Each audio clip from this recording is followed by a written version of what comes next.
I'm excited today to have Wes Towers on the podcast. Wes is the founder of Uplift 360, where he helps construction companies grow through smarter websites and SEO. He's learned the hard way, building his own business from the ground up, making mistakes, getting his hands dirty, and now he helps others avoid the same painful lessons. Wes, I'm so glad you're here. Thanks for being on the show. Thanks, William. Fantastic to be here. I've been looking forward to this conversation. This is going to be fun. Yeah, absolutely. Got a few interesting things to talk through. It's an interesting time in the world right now for business and certainly my industry. So, welcome to Catalytic Leadership, the podcast designed to help leaders intentionally grow and thrive. Here is your host, author, and leadership and executive coach, Dr. William Attaway. Well, I would love to start with you sharing a little bit of your story with our listeners, Wes, particularly around your journey and your development as a leader. How did you get sure. started? So I studied graphic design multimedia I was at high school in the 90s. And so web design development wasn't really a thing back then, but I had a creative liking.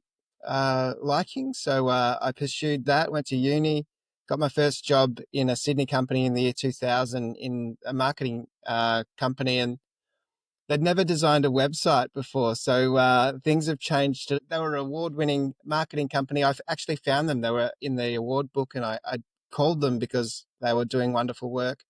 Got a job there, and a few months into the job as a designer, they won a website design to do, and they said, "Well, you're the young guy. You're just fresh out of uni. You better design us a website." So I had no idea how to go about it, but they were gracious in giving me plenty of time to fulfill that project, and from there I became their web guy. And but I always had a passion for business in itself, so it was something that I always wanted to pursue. So whilst working in their business, I was always watching and trying to understand, okay, how does all this work behind the scenes, and studying their business. And they sold that bill, they got bought out.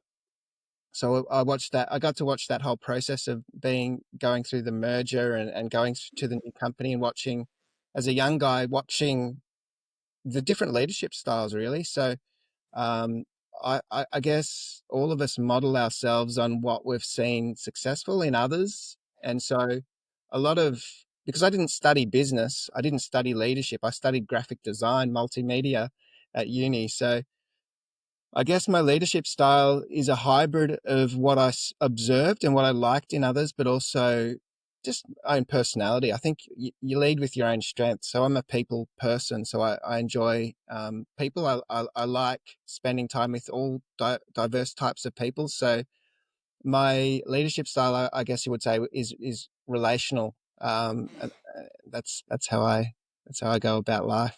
So I love that. And I think it really keys into something we talk about a lot on the show, which is that true catalytic leadership is leadership that sees people as individual human beings, not just as cogs in the machine. It is relational. And that's a key component if you really want to make a difference as a leader. Yeah. And the nuance of different people, and, that the way they operate, and just to value and appreciate different types. I think particularly now with AI, I mean, we're going to have AI as a superhuman, effectively, the best of everybody collated into one entity eventually. But our human frailty is so appealing, and it's got its own beauty, I think. And if we don't lose that through this process, I think we'll achieve a lot. One of the things that you try to do at Uplift 360 is help construction companies to stand out. Why do you think that is such a struggle? Yeah, so I don't know about everywhere in the world, but we had a real boom time. So everybody in the construction game was doing incredibly well, and there was more work than anyone could handle, and really profitable, and all those sorts of things. So no one really had to work hard to get work. In fact, could be picky. Things have changed somewhat. Whilst here in Australia, there's some construction work and a lot of government related jobs. There's other niches in the construction industries that need to fight a little bit harder to get the work through the doors and to remain profitable. So in those instances, they've had to start thinking about who they are as brands, what types of work they want to market, and how they communicate to the marketplace to attract the right kind of jobs. So yeah, it's a changing landscape, and I suppose some of those learnings that I've learned in my own way through niching my own business. So I didn't start out just niching as construction based websites, construction tradies as we call them here in Australia. Don't know if you call them that. They're contractors and those sorts of people. I started out in graphic design more broadly, and then moved to websites, and then moved even niched into the industries that I serve, being construction and trade.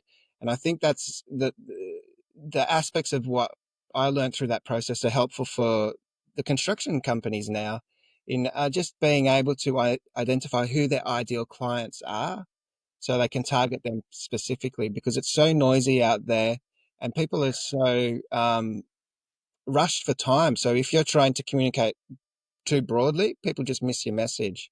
But if you're really niched in and specific on who your ideal client is, well, you go for them, and they'll be attracted, because your messaging will be spot on precisely for them. So that's how it kind of works. Well, and I think that's one of the reasons I talk all the time with agency owners about the importance of niching down, because then you Yeah, can dial in the messaging. You can be for them. I mean, as another guest on the podcast, Corey Quinn, said not long ago, if you're for everybody, you're really for nobody, yeah, because your messaging is not going to resonate. And it sounds yeah, like you have dialed that in, so that not only are you connecting with messaging that works for the niche that you work with, but you're becoming better known in that space for construction companies. yeah, absolutely. And you get to pick up, after a while working in one niche, you get to learn what their biggest needs are and drivers, and what Yeah, works for one company might translate reasonably well for the next. Now, every company will be slightly different, but sure. you kind of pick up you can get some quick wins for them oftentimes. And it's kind of hard to, as a small business, to, to, to compete with the really big guys in our space who have got multiple people, huge teams who can sort of target everything. I'm never going to beat those guys when I'm pitching, but if I was just a generalist. But now that I'm niched into one thing, if they're playing in my turf, doesn't matter who I'm sort of pitching against. If it's my niche, I've got a really strong and compelling reason for them to use my services, because it'll be a leader in the field. So Well, yeah, and you become that expert authority, when it yeah, comes to construction companies, and people see yeah, you that way. yeah, yeah. It's been the best thing, but it was a scary thing to. It was a scary journey in a lot of ways, because it feels as though you're cutting off lots of opportunities. I think that's the biggest reason. Everyone's probably heard they should niche, but then when the rubber hits the road and you've got to actually do it, it's a scary thing. Um, Yes. I mean, the way I didn't cut off existing clients, and I've still got legacy clients that we serve, because I've served them for many years, and they're still happy. Um, but over the course of time, it's become more and more construction. And that was I chose my niche almost by accident. I just got to a point where I realized all my best clients kind of looked the same. They were kind of in the same industries. They were the happiest. So it's always a pleasure to work with happy clients, because they're getting great results. Um, and so, man, I want to live a happy, I want to live a happy life and have happy clients, because my life is much better and their lives are much better. That's right. So it just all makes sense. I love that. And I get that scary aspect, because it does feel like you're saying no to a Yeah. whole lot of business that could be yours. Yeah. But in the end of the day, it's not a decision that you regret. And I think that's Yeah. important for our listeners to hear, those who have not yet made that decision, or Yeah. who've been thinking about it and know they should, but they haven't done it yet.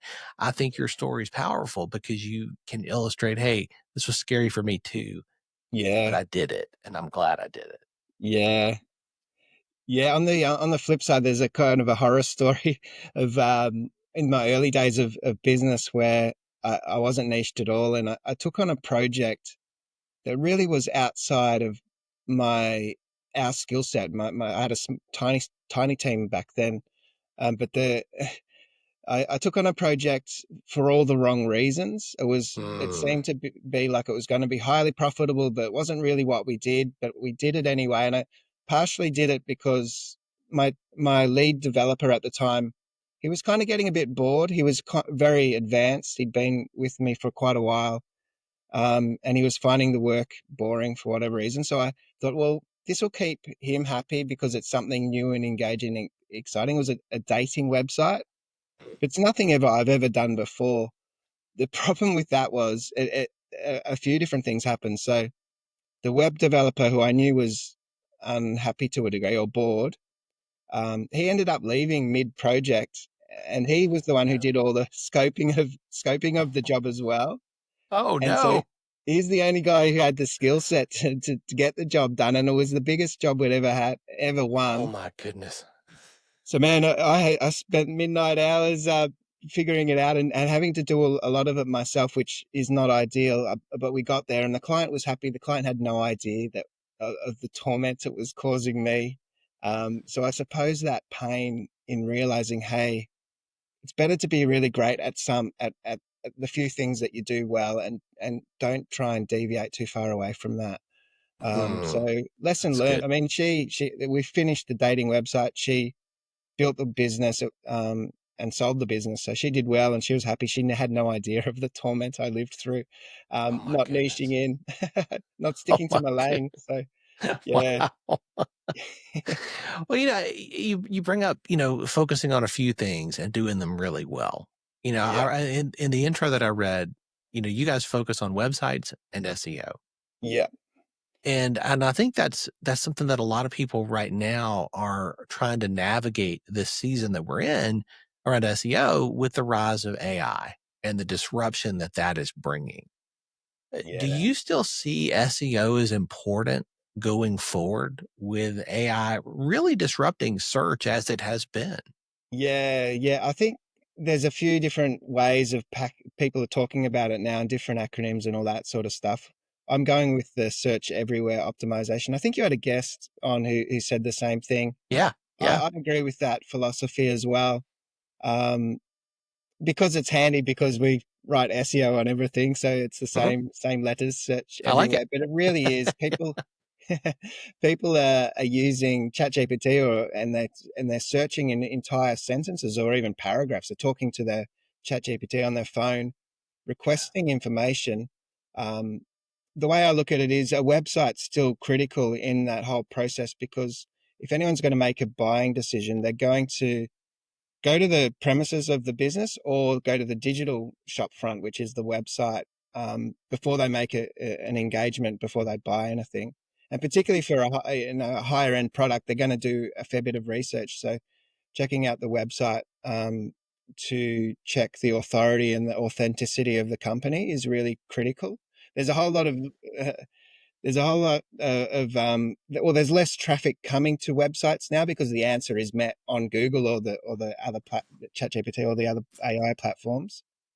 So but that's in the research phase where someone's starting to look at their options and understand what it is to research. But once they need to hire a company, then they're still visiting a website. And that's proven in the stats that we've got. A lot of our clients have got less traffic to the website per se, but not less inquiries. So that's good.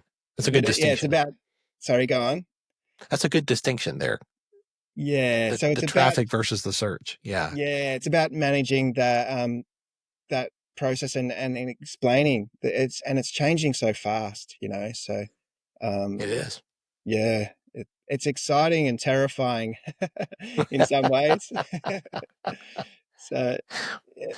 Well, I think there's a perception of the construction industry in particular that you serve as kind of being behind the times, not really keeping up with the latest and greatest technologically, whether it's, websites or email or heaven forbid SEO, Yeah. So why do you think that perception is there first? And what are you doing about that with the clients that you serve?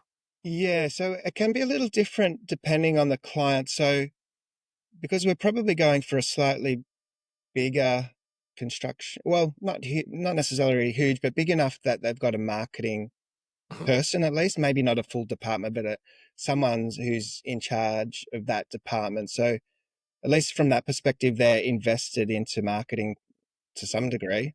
That's good. And so working through that person, so I'm their support person effectively from the technical standpoint, but just so they understand what's happening, because things are changing so fast, and to support where we need to. So that's one aspect. But when you're right, when working, oftentimes I'll also be working because sometimes they're quite junior, those marketing people within those organizations. So you'll be working with the guy who started the company, the founder, and they've worked their way up from the ground up on the tools. So they're practical people. They build stuff. They don't sit behind a computer. That's not their natural thing to sit behind a computer. Right. Yeah. So I guess the key is to build relationships and trust with the people that you're working with, so that they learn to trust what we're doing. That's the key thing, I think, and that's kind of helpful. That's part of the reason why you need to niche, because you really need to understand what's in their best interest as well. Yes. Yes. I mean, SEO is not for every client as well. Some of our clients win all their work from tender, so it's unnecessary for them to be found on Google from that level, because they're just doing proposals. Now they still need a great website, because when they're putting in a tender, they're likely going to check out the company from every angle. So they're going to check out their website. So, but yeah, sometimes just even advising, hey, SEO is not probably the best investment for you. Here's what we can do within your website to get the best value for you. I think that's good. important as well. Well, and I think that again speaks to the integrity you bring as the expert in the field. And you can say, hey, based on what I've seen, based on what I know, and looking at your unique circumstances in your business, this Yeah. is what I think is best for you and what I think you don't need to worry with right now. I Yeah. think that's helpful, particularly with people who don't have the expertise and the background in this, which Yeah. is a lot of your field. Yeah. 100%. 100%. It's, it's so much better to advise clients away from a service. Because if you sell them something that they don't really need, well, they're going to be unhappy, and it just Yes. creates problems down the line. I mean, most of our very best clients still come from referral, or people who have transitioned from one company to the next. You know, Yeah. you'll follow them around. They'll keep you in their suite of trusted advisors, I suppose you would say. So your reputation is so important these days, and you don't want to damage it just for one sale. That's Um, very, very true. yeah, And that's wise and long thinking. You're playing the long game. yeah. Thanks. Let me ask you, as like thinking about the economic climate that we're in right now, you've mentioned this already, that things are not as free flowing and easy as it has been in the past. Yeah, So I think building trust and credibility have never been more important online. yeah. How do you do that? How do I build the? Yeah, so how do I build the trust and all? Getting great reviews is obviously one of the strongest things you can do, and I just make it a habit to. I've built it into some of our processes, so they will get a request from automated request for a Google review Yeah. throughout the process. Oftentimes people forget that, but so you just gently remind them.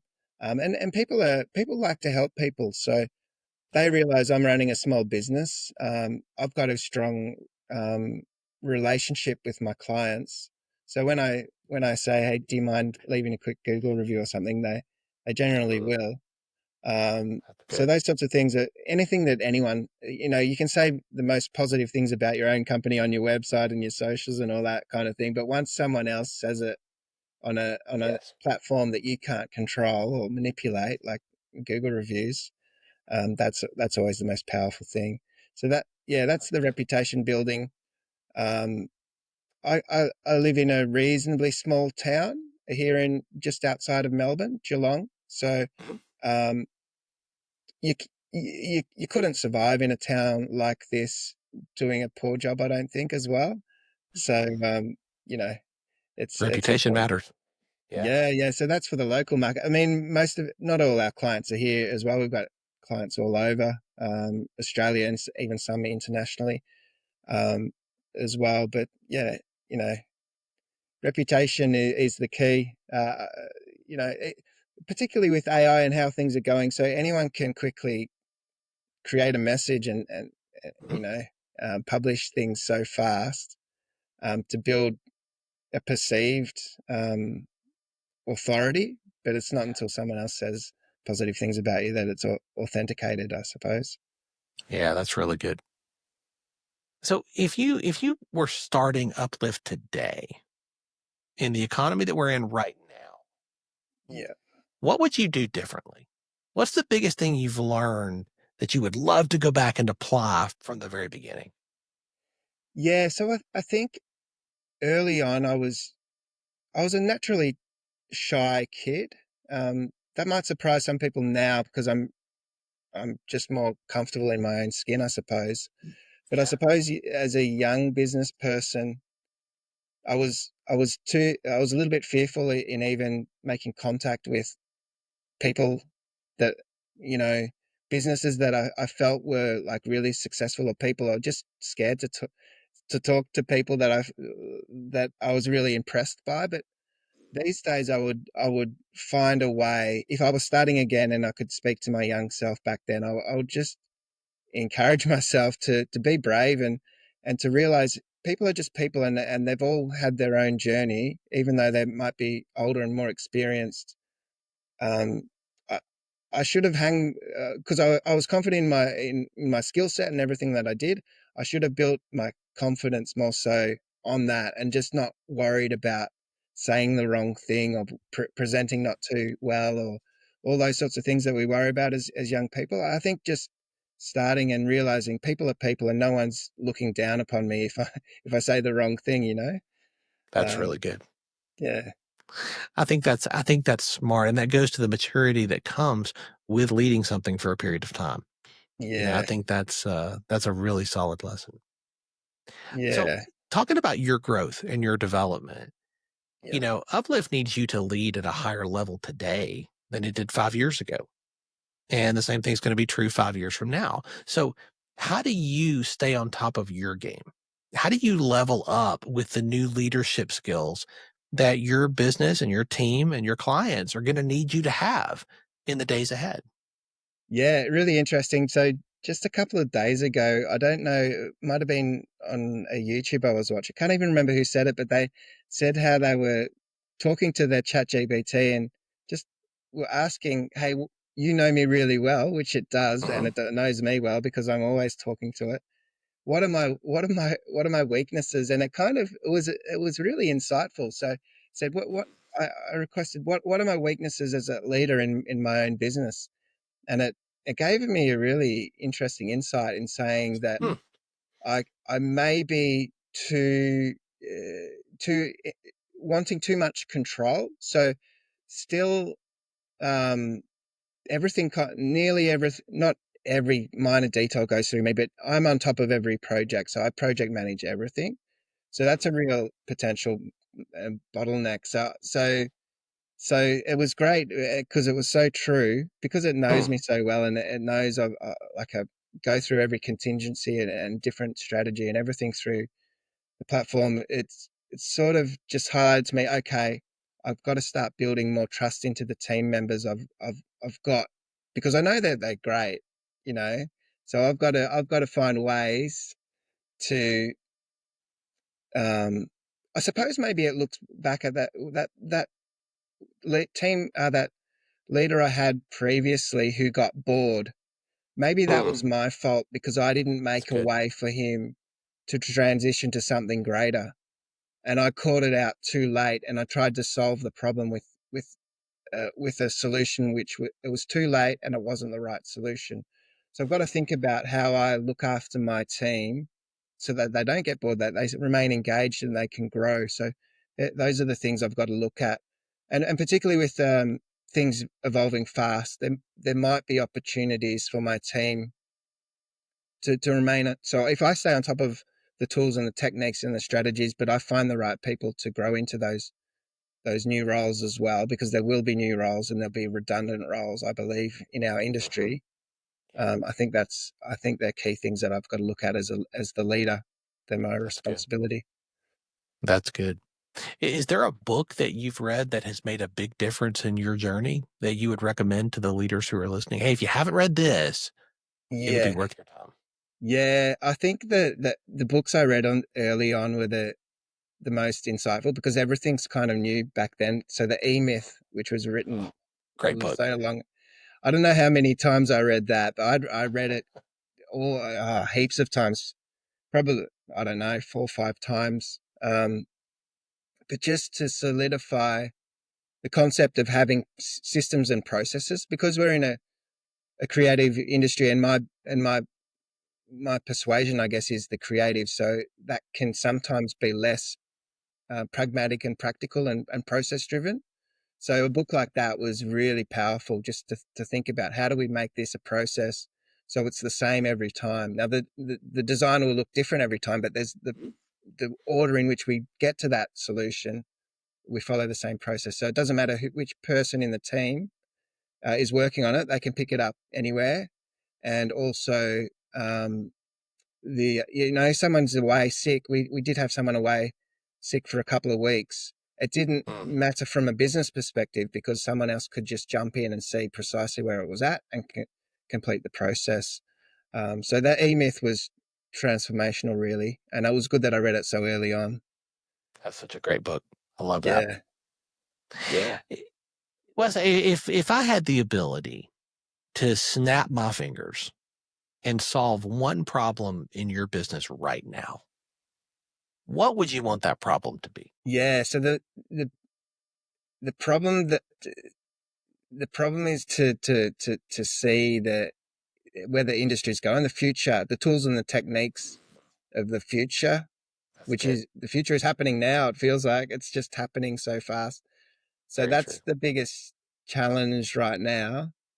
I feel like we've got a good stack of software and techniques and tools and strategies, but that could change tomorrow. It's just phenomenal. So that's where I'll need the most help and guidance moving forward, I would say. Yeah, I think that's a great skill. I would love to be able to give that to you, to be able to see around the corner. And I think to some extent that is part of senior leadership. It's the fact that, as John Maxwell says so well, leaders see more than other people see, and they see before other people see. We can, to an extent, see a little farther down the road as the leaders. Yeah. But we can't see it all. And there's always going to be the unexpected, and being adaptable and flexible and being able to handle those things. I think that's part of the fun of what we get to do, right? Yeah. Yeah, that I think that's what makes an entrepreneur, isn't it? To be able to perceive the future and to see opportunity in that. Yeah. To see what could be. Yeah, absolutely. Wes, I always love our conversations, and I'm so glad that you were on the show and have been so generous in sharing some of what you've learned so far in your journey. I know our listeners are going to want to stay connected to you and continue to learn from you and more about what you're doing. What's the best way for them to do that?